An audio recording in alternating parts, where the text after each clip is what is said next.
السلام عليكم ورحمة الله. لا تنسوا الاشتراك في القناة وتفعيل زر الجرس كي يصلكم كل جديد. أكد وزير الشباب والرياضة عبد الرزاق سبقاق اليوم الثلاثاء أنه تم الفصل نهائيا في التسمية التي ستطلق على ملعب بالراقي.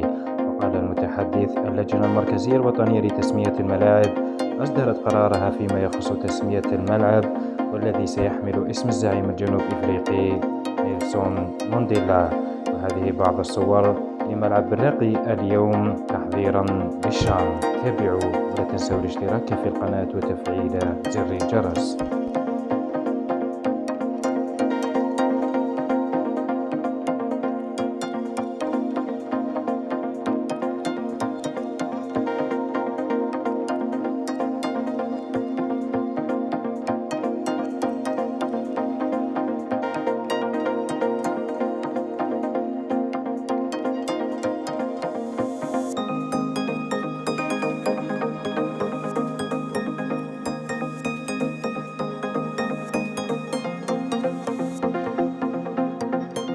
إن أعجبك الفيديو لا تنسى الإعجاب والاشتراك في القناة.